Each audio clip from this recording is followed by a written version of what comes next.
Hello and welcome everybody to our Facebook Live and Meet the Podcasters today. I'm Diane Ray, one of the co-founders of MindBodySpirit.fm, the podcast network, and I am so excited about our Facebook Live today because I get to connect with an old friend. Suzanne Giesemann is a teacher of personal transformation. She's an author and a medium who's been recognized on the Watkins list of the 100 most spiritually influential living people. And she's also a former Navy commander with a master's degree in national security affairs. She served as a commanding officer and aide to the chairman of the Joint Chiefs of Staff. I bet you have some good stories from those days. I do. Some of them I'd love to hear that. And she now shares the Awakened Way, which is a path to living a consciously connected and divinely guided life. And Suzanne's podcast, The Awakened Way, can be found on mindbodyspirit.fm and your favorite podcast app and directories everywhere. And I'm so glad to connect with you today, Suzanne. Diane, it's always good to hear your voice. I'm used to your voice more than anything because you are a radio personality. The face behind the voice. I know. Usually I like to hide behind the microphone, and now I'm stepping out onto Facebook Lives. And we've been having so much fun over the past couple of months doing these Facebook Lives and introducing people to all of our podcasters and people that might not be aware that you have a podcast. And I mean, I've been listening to some of the back episodes and checking you out on Facebook and also on YouTube and seeing some of your videos just to kind of catch up on some of the things that you've been teaching. And I just marvel at how you're able to take really sometimes complex or esoteric things and you just bring it down to a level that everybody can understand. And it's so appreciated. And it's so needed. So I was curious though, because I noticed you're doing a lot of Q&As and Q&As with Sanaya. And what do you find that people are really wanting to know now? What are people asking you the most? People, it doesn't change, Diane. They want to find peace. They want to know there's something more than this reality. They want to know that their loved ones who have passed are still part of their lives. And they want to understand how to connect on their own. And all of those are part of my mission. And as you said, I talk to my guides. I do Q&As with my guides who ask me to call them Sanaya. And so every time my audience asks me questions, I don't answer the question. I turn to my guides and we answer it together. So they're always fresh, sometimes surprising, and pretty popular with people. I always learn something, and I went back and looked at some of the past Q&As with Sanaya and just some of the information. It's mind-blowing. And I saw a recent video that's up right now on YouTube. People can check it out, where you explain how we're so much more than physical and non-physical, and we're all one field of consciousness. And that was just such an impactful message. And I was hoping maybe you could explain a little bit like you did in the video, how we can tap into that field of consciousness that's available to all of us. And then we step into a field of awareness. Well, the challenge is that we become practically mesmerized by the objective world. And you read my biography with the military background. If you don't know that there's another reality, then you can really suffer in this one because there's no relief from the drama. Everybody talks about the chaos that we're going through right now, but really this reality is filled with chaos, the ups and downs, the waves, the highs and lows. But through expanding our consciousness, by being curious and sitting quietly and shutting out that mesmerizing outer world and starting to ask, not just wonder, but ask directly, kind of like, hey, is anybody really there? Is anybody really listening? We actually start to get answers. And you say, wait a minute, I didn't make that up. At first you think you make everything up, but you actually start to converse and get guidance and realize, you mean I'm not alone? You mean we really are all connected? And that connection, that's love. That's love. I'm feeling the love from all of your fans and friends here that are joining us. I'm like, wow, this is great. But they feel it in the podcast. And yes, we do the podcast live, even if they're pre-recorded. We do them as a premiere on YouTube every Sunday before it becomes an audio podcast.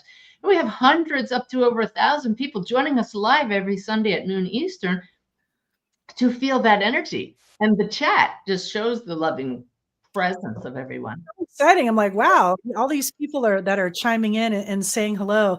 And it just shows you the interest that Yeah. people have in this kind of subject matter. And people really want to learn. And I think they're hungry to learn this kind of information. Some of the things that we can benefit from by accessing this field.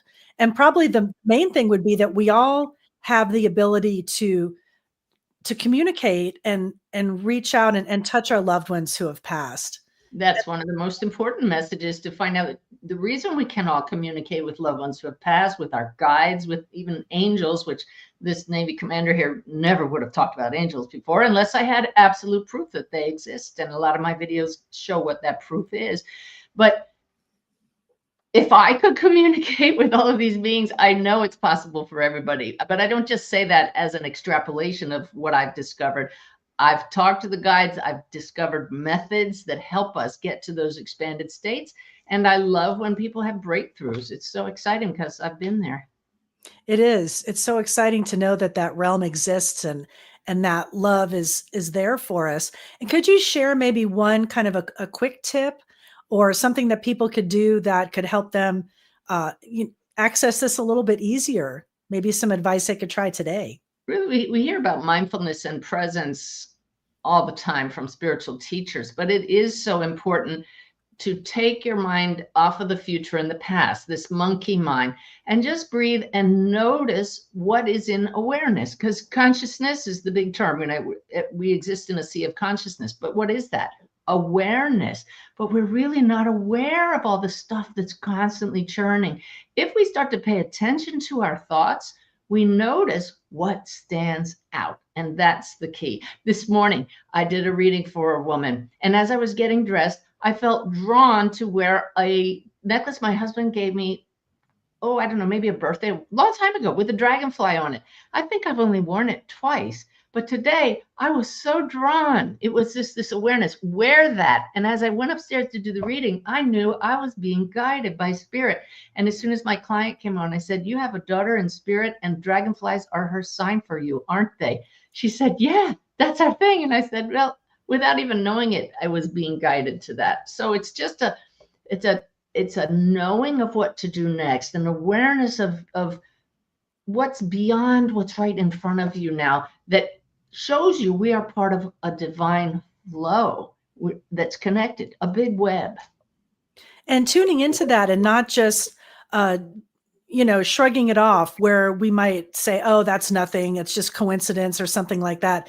But being aware of those signs over and over again. That's probably the main thing because we're so skeptical. We don't want to believe that. When you recognize that you have two hemispheres in the brain and the left one is programmed to be skeptical. So just give it a nod and say, yep, okay, there's the skepticism, but my right brain is open and curious. So let's balance the two and keep a little bit of the skepticism, but let's play and look for signs and notice. And now when you start doing both together, you find that perfect balance, the harmony that opens us up to these experiences that prove beneficial. So we keep doing them. I know a lot of the people that are joining us today, all the great people that are in the chat, Safina, Terry, thank you for joining us. But there might be some new people that have come in that might not be familiar with Sanaya or maybe be, skeptical or not sure what that energy is, that consciousness that you tap into. And I thought maybe you could just give like a brief explanation of how that works, people that are not familiar with Sanaya.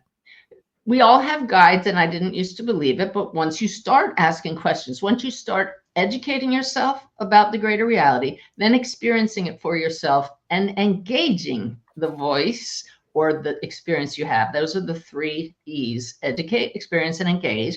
Once you start doing that, you can't deny that we have help. And Sanaya, it took them a year and a half of my journey of daily meditation, maybe 2 years, till they knew I was ready to trust. And I felt them in my meditation and said, who are you? And we've been working together daily ever since 2010. And I have in my Awaken Way app and my daily Awaken Way messages on my website and Facebook page, over 6,000 daily messages from them. the numbers are climbing of people that download the app because they speak to our soul. They awaken our soul. They carry a transmission that helps us embody more of our own higher self. So it's a no-brainer, as we used to say in the Navy. It is. And those messages are so needed. And when I was watching the video about, when you were talking about tapping into the fields of awareness and consciousness, it kind of makes me think in a way what we're doing right now, because I'm looking over and seeing someone from Mozambique, like just popping in, joining us right now immediately. And you said that people, our loved ones on the other side, just put their awareness on a place or a person and they can be there immediately. Yeah, because we're connected. If you've ever been to maybe a battlefield, Civil War battlefield, some place where they have a diorama of the places you can visit, and you push a button and it lights up the path so you can see.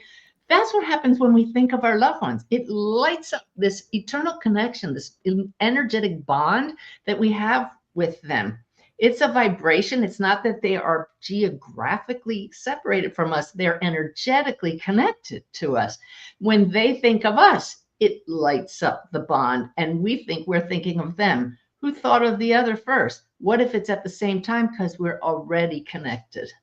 Right. That's such a beautiful thought. So really that saying that we've heard, our loved ones are just a thought away, that's really true. Oh, it's absolutely true. They're a different channel on a network of consciousness. Right. That's a great way to think of it too. Just kind of turning the channel or tuning into the channel that you want to connect with. Yeah. Like a TV or a radio. And I know there's people that are joining us from all around the world, Nova Scotia, Vermont, Cape Town. This is so fun, Massachusetts. But I think everybody around the world kind of collectively, there's, maybe feelings of uncertainty, different things that are going on. Welcome affecting to the us human condition. Right. And the anxiety running rampant. I mean, does Sanaya have a message that you could share with us on ways that we can cope with feelings of fear and uncertainty as we're moving forward? In fact, today's message on the Awakened Way app was all about slowing down, pausing to breathe, be aware, and start moving at nature's speed. They said, we're just doing, so busy all the time. But if you watch animals and birds, they're guided. They move at a certain speed, but we try to multitask and do too many things. So this journey, the awakened way of living, is a path that we go on. The journey requires working it. It doesn't happen overnight. I've been working this every day since my stepdaughter died in 2006. But oh my gosh, the joy, the transformation. I'm still, a lot of me, the same person, of course, but oh, Diane, I was out riding my bike today and just looking at people and seeing them as souls and feeling the love for people I don't even know at the human level. I don't know how to help people get there any faster. It's their journey, but I want that for everybody. That's a great exercise. Maybe we could try the next time we're in the grocery store and Starbucks, and we see all our fellow humans there waiting in line, maybe try to send them love. Well, this is the key too. That's another very important one. If we say send them love, we're in the head and we say, oh, I don't know them. That doesn't make sense. And your left hemisphere kicks in there. You can literally move your awareness to the heart. Feel and perceive from this place. What does it feel like to send love? What would it feel like if I could see their soul? And I do an exercise when we have retreats, and we practice looking in each other's eyes, soul to soul, heart to heart, and saying, I see you. Diane, people are crying within minutes because they've never been fully seen, let alone see other people. That is such a powerful exercise. I've actually done that exercise before, and I was very resistant going into it. Oh, yeah. And I did not want to do it because I just didn't want to make eye contact with people. We're trained to look away. Yeah, look away. Yeah. I was afraid. Yeah, but it's a beautiful opener, and you start to live that way. And then in my book, The Awakened Way, I talk about the human soul dial. Most of the time, we're really dialed up to the human side. It's impossible to live completely dialed up to the soul side because our bodies keep us in human mode. The brain is programmed that way. But with awareness, you can waver there in the middle, be very balanced. Then people are going to start looking at you and say, what's different about you? And they'll be attracted to that. Right. And it just takes a little practice, right? I mean, even trying that exercise, after I kind of got through my resistance, the way I did it was I looked at the colors of everybody's eyes and I just thought, wow, everybody's eyes are so beautiful. And when you look at their colors individually, and you could really feel a connection. And it was really powerful. Some people were moved to tears do that, to try to see someone's soul. Oh, it's incredible. I led a cruise to the Mediterranean last year, and I would be on shore excursions, and I'd hear across the room or across the street, "Hey, Suzanne, I see you." And they were really getting into it, you know. It's just beautiful. And of course, you would probably need to tell people you're going to practice that, because otherwise they'd say, "What are you doing?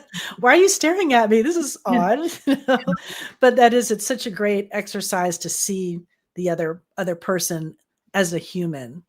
And I know you're, oh, go ahead. As a soul. As a soul, yes. And then it helps us understand why we do the human things we do and find greater compassion for each other. We all make mistakes.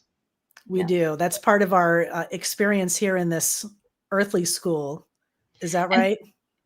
Oh my gosh, yes. I mean, we came here for trial and error as our learning tool. And why are we discussing these things when I'm a medium? Because when we can learn to turn up more of our soul side, it makes our connection across the veil with our own loved ones that much more clear, more direct. We learn what stands out by noticing our own thoughts and actions. And then we say, wait a minute, that's not very harmonious. That's really pretty human on the I'm divided from you side. So I think I'll change that in me. And then you start to see that your connection across the veil is improving along the way. It's a win-win.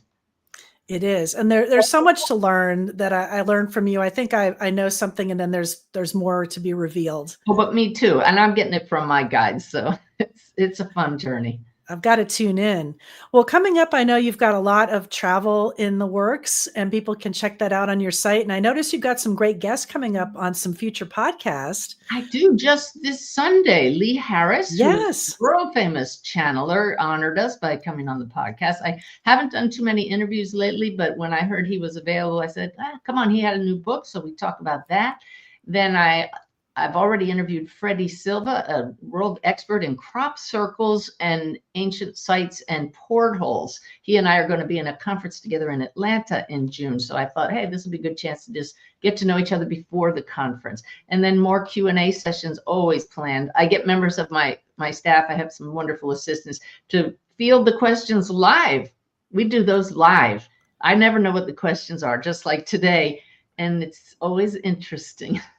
It is. And you do such a great job. And the one woman, I wish I could remember her name, a blonde girl that was joining you on the live broadcast, and she would give you the questions. Yeah, it could be. It wasn't Bev. It was someone new. But she or Patty then. Yes. And she did such a great job.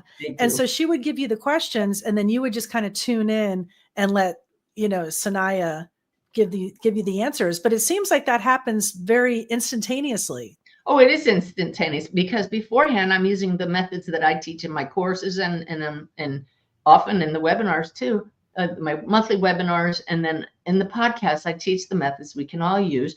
But beforehand I talk to my guides and I say, please step into my energy field now and merge with me so that your answers become my answers. So I'm not always channeling, but there is some direct channeling to some of those questions, and then the other time you can tell I'm listening to them as I give the answers, and sometimes I get surprised too.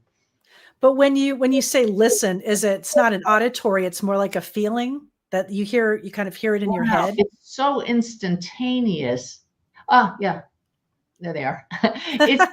It's a thought transfer. Here's a great example. If you look out the window and you see a tree, you don't hear that's a tree. So as you're seeing it, you're saying to somebody else, that's a tree. The thought comes first. So they're transferring the thoughts, and I'm putting words to something that they haven't yet put into words. They don't need to.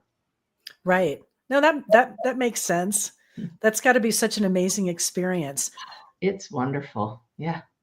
It's so great to talk with you. I mean, I could just ask you questions all day, and I know you're busy. And I want to thank everybody for jumping on here from New Jersey, Colorado, points unknown, Mozambique, the UK. I've seen just I've never like been all to around the world. It's a great place. Oh, Georgia. This is so amazing. Like we're reaching people all around the world Yeah. at this one moment. So I love that feeling. I feel the love from everybody and they all love you. So I want people to be able to grab the podcast and follow, subscribe. If you have not done so, you're on all of the podcast directories. They can also come to mindbodyspirit.fm, check out all of the back episodes, check out your YouTube channel. And I'm looking forward to that Lee Harris one. He's a great teacher that's been around for a while. That interview's coming up. I think that posts in a day or two. It does. The live premiere on YouTube, and then we'll get it up to the podcast audio version. But it was so funny because we talked at the very beginning of that interview how channelers don't often listen to other channelers. So even though I'd read his book, he assumed that people know who his guides are, the Z's. And in all honesty, Diane, I didn't give him a lot of attention before because I thought the Z's were extraterrestrials, like the Zetas. Oh, okay. And I'm not into that. And my guides have been very clear. Stay as mainstream as you can because channeling is not necessarily mainstream or mediumship, but they want people to know that help is available, guidance is here. So I was surprised to learn that the Z's are called that, Lee Harris's guides who he channeled, because when he first started channeling them, they all had a name that started with a Z. So they're not extraterrestrials, they're higher beings like Sanaya is. And it was a lovely conversation. He's really, really a nice guy. You can just feel it. And very, very genuine. So it's a high energy interview. And I know everybody will enjoy that one. I can't wait to hear two people that are doing what you're doing, talking shop. That's going to be fun. Yeah, two people working in this realm and also, channeling guides and energies and sharing experiences. That's going to be really amazing. Good. Yeah. Well, thank you so much, Suzanne. And thank you, everybody, for jumping on here today and grab the podcast. And goodbye, everyone. Thanks for joining me. Thank you so much. Thank you, Diane. We'll see you around.